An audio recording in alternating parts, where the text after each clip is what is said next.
talk about a very important issue. Is the president of the Dapo and Petroleum Products Marketers Association of Nigeria, Dapo Abiodun. Well, good morning. Good morning. Well, we're here looking at something that hit the news yesterday, and let's start by, is Dapo on strike now as we speak? Thank you very much, Suleiman. Dapo is not a union. Dapo is an association of marketers. Oil marketers. Oil marketers that own tank farms. Dapo stands for Dapo Association of Petroleum Products Marketers Association. So we can't be on strike because we are not a union. So have you withdrawn, or are you withdrawing your services? What has happened is that we have had to suspend activities due to our economic situation. So basically what has happened is that because of non-payment of subsidy payments that have been due since the beginning of the year to present, which amount to about 305 to 10 billion naira, January to end of May. Verified claims about 185 billion that are verified, that have been batched and sent to Minister of Finance, that have not been paid. We find ourselves in a situation where our bankers can no longer extend to us the credit lines that we've enjoyed. Most of our members are not able to open letters of credit anymore. The banks are beginning to harass us. Interest rates on those loans, originally on the template of PPRA, who is a regulator, you're meant to borrow at foreign exchange interest rate for 45 days, because the government is meant to pay us back in 45 days. Those interests have now become Naira interest rates, running to about 180 per litre per month. You can do the sums if you say did about 10 to 30 million litres. So the whole transaction that's meant to be for profit has become an outright loss. This same situation, if you remember, about 3-4 years ago, was very contributory to the bank failure, the capital market and the loans from oil transactions. So the banks are very, very fidgety. It's common knowledge amongst banks that they are not financing oil imports anymore because they believe that they will not be paid. Well, anyway, allow me to come in here. You just talked about verified claims, yes. And the coordinating minister of the economy, Kunjawala, did say, well, I think has instructed the DMO to start paying all the verified claims. Hasn't that started already? Well, to be honest with you, I'm hearing that for the first time. It was in the news. Well, you know, it's difficult for us as an association to take information that we see on TV as, you know, as an instruction to us. You know, I think it would help our viewers if you shed a little more light on how your association operates, or how members in your association operate. Okay, when you say operate? Yes, I mean, how do they conduct business? Is it that they themselves engage in the importing of the materials, or do they just act as storage for those who do the importation? Okay, thank you very much. Let me tell you how it works. Basically, what we do is that PPRA, at the beginning of a quarter, would allocate to you a volume of PMS to import, which is a function of your ability to perform. A lot of priority is given to your performance in the past, and that determines how much volume you are given based on the overall volume of what is consumed in the country per month, per day, per month, and per quarter. Now, that is principally given to depot owners. That was what it was originally. At some point in time, it became an all-comers game.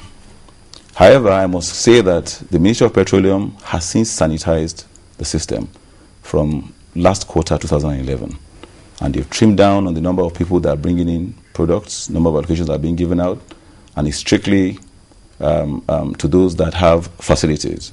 So once you have your allocation, you go to your bankers, you show them your allocation, you find a supplier, you open the letter of credit, and you load the product. You bring it to your depot, and you sell. What does subsidy really mean? Today, if you imported PMS, which is petrol today, it would cost you about, say, 120 to 125 naira per litre. Meaning that's the cost of product, plus your finance costs, plus your shipping costs, and all other costs. However, like you know, you, the public, you buy PMS for about 97 naira. We sell what we call at the ex-depot price, which is about 87 naira 46 kobo, to allow the retailers, which are the filling station owners, to transport and to make a margin.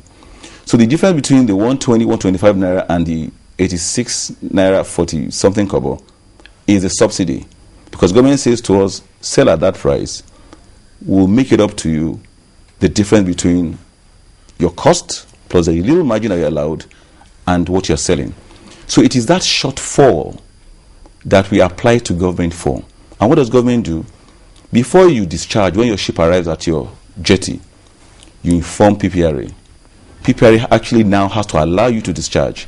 They have to be convinced that truly it's a genuine transaction. You have opened an LC, you have a Form M, you have done the needful, then they will come, DPR will be there, the auditors will be there. They would check what they call the outturn. There's what they call the arrival quantity, which is what the ship has brought. There's what they call the outturn quantity, because there's a chance that what the ship has arrived with might be short. And after that, then once they verify that, they now allow you to sell. And as you truck out, they also check that as well. When you file your claims and say, I've brought in 10 million liters, they also compare that against the volume you've trucked out to ensure that you've not only brought in the product and it's gone back out another way, but it's actually gone, to the retailers. Okay, so that's how we conduct this business. Is it on your members of DAPMAN, do they only engage in the importation of PMS, or they also import other products as well? They do other products as well. They do gas oil, which is diesel, and also kerosene. But the major product that most of your members deal with is PMS. Well, PMS is the most consumed product in the country. I mean, you're looking at an average of between 30 to 40 million liters a day. So you can do the sum, that's about 1 to 1.2 billion liters a month. So, I mean, no other product compares to PMS.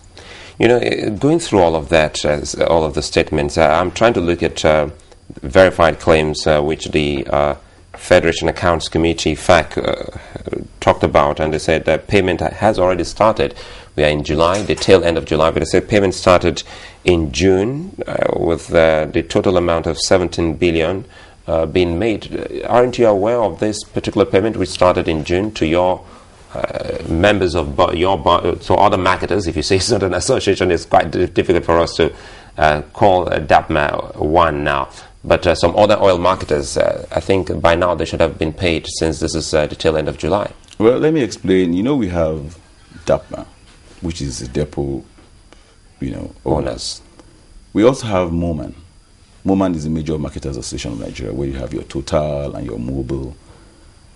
If we are talking about 310 billion naira that has accrued between January and end of May, and someone is saying to you that they've paid 17 billion out of that, let's do the sums. Let's even assume that the verified claims as of end of May is 280 billion. What percentage of 280 billion is 17 billion? I mean, let's do the sums. I mean, that is obviously not material. I'm not aware of who and who have been paid 17 billion. However, I'm aware that PPRA, what they do is when you send in your claims, they wait for a number of claims, they batch them up, they name them batch A or batch B, they send them to DMO. I'm aware that PPRA sent so many batches to DMO in the Ministry of Finance, and they send them right back, saying they are under instruction not to receive or process any more claims from PPRA.